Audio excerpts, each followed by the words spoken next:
মানিকগঞ্জে যন্ত্রচালিত ঢেকির ব্যবহার শুরু হয়েছে। এতে বিলুপ্তপ্রায় ঢেকির পুনর্জীবন হয়েছে। ধান থেকে অর্গানিক চাল বের করার জন্য যন্ত্রচালিত ঢেকির ব্যবহার শুরু করেছেন উদ্যোক্তারা। ঢেকি ছাটা চালের পুষ্টিগুণ বেশি থাকায় এই চালের চাহিদাও বেড়েছে। আরও জানাচ্ছেন সহকর্মী মনিরুল ইসলাম মিহির। দুটো ঢেকি ভাঙছে ধান মানিকগঞ্জে ঘিওর উপজেলার কুন্দুরিয়া গ্রামে। আক্তার হোসেনের বাড়ি। প্রায় বিলুপ্ত ঢেকি এখন যান্ত্রিক সাজে ফিরেছে। বৈদ্যুতিকভাবে চলে এই ঢেকি।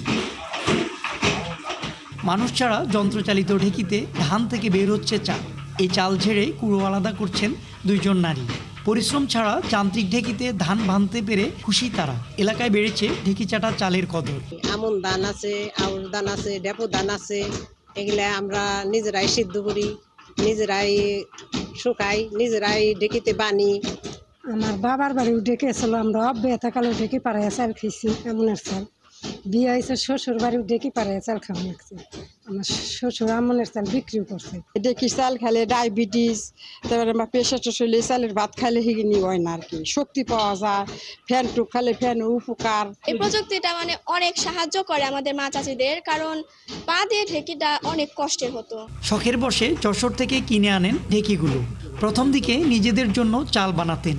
পরবর্তীতে ঢেকি চাটা চালের ব্যবহার বেড়ে যাওয়ায় এখন বাণিজ্যিকভাবে ঢেকির ব্যবহার শুরু করতে চান তিনি। সবসময় লোকজন আসছেন এই ঢেকি দেখতে। অনেকেই আগ্রহী হয়েছেন ঢেকির বাণিজ্যিক ব্যবহারে। আমার যে পরিমাণ আমার উৎপাদন হয় সর্বোচ্চ দিনে 150 কেজি, চাহিদা আমার 250 কেজি। এখন আমার বিভিন্ন জনের না করে দেওয়া লাগতেছে যে চাউল নাই। বিভিন্ন জায়গা থেকে লোক আসে এই চালগুলা নিতে, বা অনেক সময় এসে তারা দেখেও যাচ্ছে এটা কিরকম।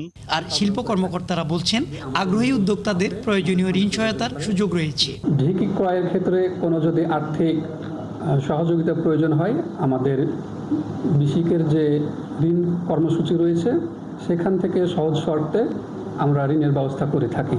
পৃষ্ঠপোষকতা ও সহযোগিতা পেলে প্রাচীন ঐতিহ্য ঢেকি শিল্প রক্ষার পাশাপাশি স্বাস্থ্য সুরক্ষায় ঢেকি চাটা চালের ব্যবহার বৃদ্ধি ও নতুন কর্মসংস্থানের সৃষ্টি হবে বলে মনে করছেন সংশ্লিষ্টরা। মনিরুল ইসলাম মিহির, ৭১, মানিকগঞ্জ। দর্শক, যন্ত্রচালিত ঢেকির ব্যাপারে আরো বিস্তারিত জানাতে আমাদের সাথে আমাদের সহকর্মী মানিকগঞ্জ থেকে যুক্ত হচ্ছেন মনিরুল ইসলাম মিহির। মিহির, বেশ চমৎকার একটা উদ্যোগ দেখলাম আমরা, যন্ত্রচালিত ঢেকি। কোথা থেকে এলো এই ঢেকি, কারা এগুলো ব্যবহার করছেন, এবং এই প্রথমত এই যন্ত্রচালিত ঢেকির ব্যাপারে জানাবেন এবং এটি নিয়ে যে উপকৃত হচ্ছেন ব্যবহারকারীরা সেই বিষয়ে জানতে চাই।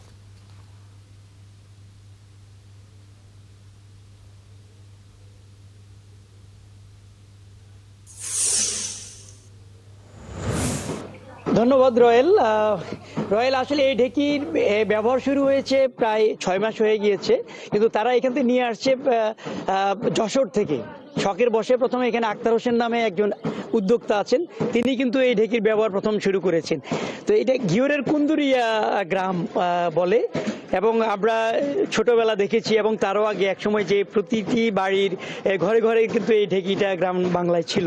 হ্যাঁ, সেটি আবার একেবারে এই ঐতিহ্যটা হারিয়ে যায়। তার পরবর্তীতে এখন নতুন করে আবার নিশ্চয়ই আপনি দেখতে পাচ্ছেন যন্ত্রচালিতভাবে এই ঢেকিটা আসছে, এবং এই ঢেকির ব্যবহারের কারণে এখানে আউশ এবং আমন যে ধান, এগুলি একেবারে ফাইবারযুক্ত যে চাল বের হয়, এবং এটার অনেক চাহিদাও আছে।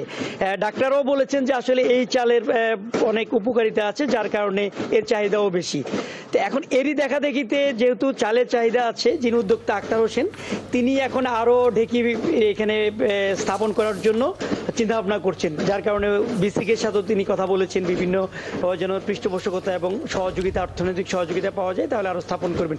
এরই মধ্যে আমরা দেখেছি যে বিভিন্ন জায়গা থেকে মানুষ আসছেন, চাল নিয়ে যাচ্ছেন, আবার অনেকে আরও ঢেকি স্থাপনের জন্য উদ্যোগ নিয়েছে।